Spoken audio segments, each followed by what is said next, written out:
nggak akan muncul. Semua ulama-ulama itu, kiai-kiai itu yakin pertolongan Allah. Nah, kadang-kadang muncul apa namanya, karomah. Yang muncul karomah itu saking yakinnya beliau-beliau ini kepada Allah Subhanahu wa Ta'ala. Karena apa? Karena beliau-beliau ini sangat teguh di dalam menjalankan amanahnya Allah. Diberi amanah Allah, beliau sanggup, beliau jalankan. Misalnya kalau ulama-ulama dulu itu misalnya diberi tanggung jawab santri misalnya. Dulu nggak ada yang santri model sekarang pakai SPP, itu nggak ada. Makanya nih Pak Kiai, saya titip anak saya mau dididik, tinggal ya paling ditinggali. Nah, ini Pak Kiai itu karena diamanah itu betul-betul sungguh-sungguh. Mungkin ya ilmunya Pak Kiai zaman dulu itu nggak seperti sekarang ya Pak ya. Beliau sekali dua kali aja ke Mekah. Nah, kalau Kiai sekarang itu kan sampai berkali-kali. Ilmu itu dibuka demikian bebas sekarang ini. Kalau dulu itu kan nggak seperti sekarang. Tapi karena apa? Karena keyakinan beliau itu. Sehingga Allah itu memberi ilmu langsung. Itu pertolongan. Karena apa? Karena Pak Kiai ini sangat bertanggung jawab dengan para santri, sehingga Allah memberikan ilmu. Ya kalau kita menyebutnya ilmu laduni, tapi sebenarnya itu adalah karena keyakinan Pak Kiai tadi, beliau-beliau ini tadi dengan pertolongan Allah. Aku mesti ditolong Gusti Allah, gitu loh. Ada satu apa? Yakin itu, aku pasti ditolong. Allah pasti nolong aku. Nah, pertolongan Allah niku nggih mboten napa? Mboten istilahnya mboten tanpa syarat nggih, ngagem syarat, ana syarate. Pertolongan Allah bukan sesuatu yang bisa dipamer-pamerkan. Gitu. Nggih. Nek tenaga dalam nggih saged dipamer-pamerke, Pak. Nggih. Ilmu kebal bisa dipamer-pamerke. Tapi kalau yang pertolongan Allah tidak bisa dipamer-pamerkan. Maka salah kalau kita mengira bahwa Pak Kiai ini zikirnya banyak. Karena dia punya karomah itu karena zikirnya banyak. Zikirnya ini sekian ratus pun enggak. Ada orang datang minta obat, minta doa, didoakan sembuh. Itu bukan karena mengamalkan sesuatu itu enggak. Karena beliau ya Allah ini ada amanah, orang sakit datang kepada saya. Karena datang kepada saya, ini saya jalankan tapi mampu saya hanya berdoa kepada Engkau, memohon kesembuhan. Akhirnya didoakan ya sembuh. Karena Pak Kiai sangat yakin dengan pertolongan Allah bahwa yang sakit ini bakal sembuh. Jadi bukan karena ada khodamnya, bukan karena ada jin yang ikut dia, jin yang menyembuhkan itu enggak. Justru beliau-beliau ini bersih dari itu semua. Dia hanya yakin kepada Allah. Yang mendatangkan orang sakit ya Allah, yang menyembuhkan orang sakit nantinya ya Allah. Itu sudah yakinnya, ya karena butuh, wa iya karena nasta'in, hanya kepadamu aku beribadah dan hanya kepadamu aku minta tolong, sudah nggak ada yang lain. Wah itu beliau-beliau, maka muncullah karomah. Itulah yang dinamakan dari karomah. Muncul karena pertolongan Allah. Kalau kita bisa enggak ini? Bisa. Tapi namanya bukan karomah. Namanya maunah. Ya pertolongan Allah sama. Cuma ini levelnya level orang umum. Kalau level Pak Kiai namanya karomah.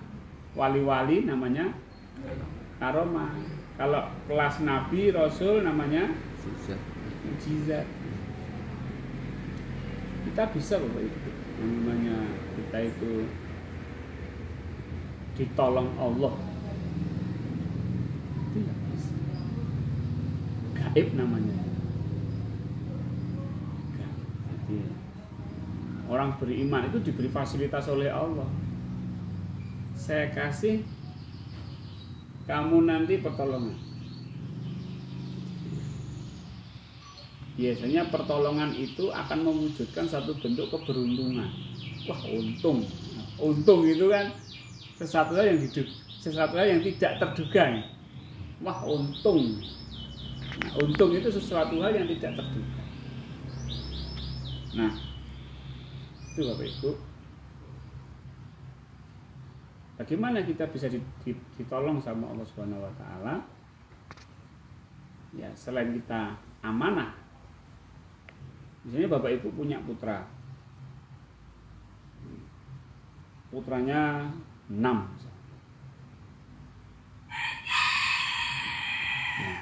bagaimana mungkin anak 6 ini pengen kuliah semua gitu misalnya. Kalau hitung-hitungan gaji ini nggak cukup ini. Hitung-hitungan gaji. Penghasilan yang saya punya Pak. Isi tentang penghasilan dan kuliah zaman sekarang wah, berat ini nggak cukup. Nah, itu ukuran logika manusia. Nalar manusia wah nggak cukup. Tapi karena anak ini adalah amanah dan orang tua sanggup menjalankan amanah ini dengan sungguh-sungguh, maka Allah itu ngasih pertolongan. Provisi pertolongan. Yes, bismillah, nanti Allah kasih rezeki. Kamu pasti bisa kuliah semua. Nah, ini sikap yang harus ada pada kita. Jadi kalau kita belajar zikir nafas ini ya tidak hanya hu Allah gitu aja dong, Pak. Tapi harus ada keyakinan kepada Allah. Kalau sudah yakin kepada Allah, apa nggak perlu minta doa sama Pak Kiai? Jangan digitukan gitu loh. Kita minta doa kepada Kiai itu yakin kepada Allah? Enggak. Yakin kepada Allah enggak? Kita minta doa pada Pak Kiai. Harus yakin kepada Allah meskipun minta doa kepada Pak Kiai. Enggak boleh yakinnya kepada Pak Kiai tapi tidak yakin kepada Allah, enggak boleh. Itu namanya sudah menduakan. Nah, menduakan. Sebelum minta doa kepada Pak Kiai, kita harus yakin dulu bahwa masalah kita itu akan ditolong sama Allah. Itu harus ada. Zikir nafas ini menguatkan agar kita itu yakinnya kepada Allah itu betul-betul yakin.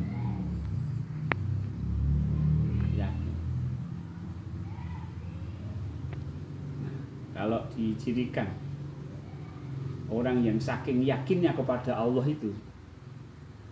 itulah kekasih Allah. Bahwa sesungguhnya kekasih Allah itu dia tidak merasa khawatir, tidak merasa cemas. Inna auliya Allahi la khaufun alaihim wala hum yahzanun. Engko piye? Wis ra ono piye-piye. Engko ya ono solusine. Engko gek ngene, ora ono gek, engko mesti kedadane apik. Mesti ana pertolongane Gusti Allah. Gek, jangan-jangan was-was. Nah, sanuke. Ya, itu tadi khauf takut. Kalau kita yakin nggak ada takutnya, Pak. Tapi juga tidak terus keluar dari melanggar sunatullah. Apa melanggar sunatullah itu? Misalnya dulu corona, misalnya dulu. Wah, terus nekat. Ning rumah sakit ora nganggo masker. Misale, apa aku yakin ditolong Gusti Allah akan nilai wong lara. Ora usah nganggo masker. Wah, ya kena. Jadi tidak boleh melanggar sunatullahipun. Di rumah sakit harus pakai masker. Nggak boleh dilanggar. Karena sunatullah itu sudah aturan dari sana.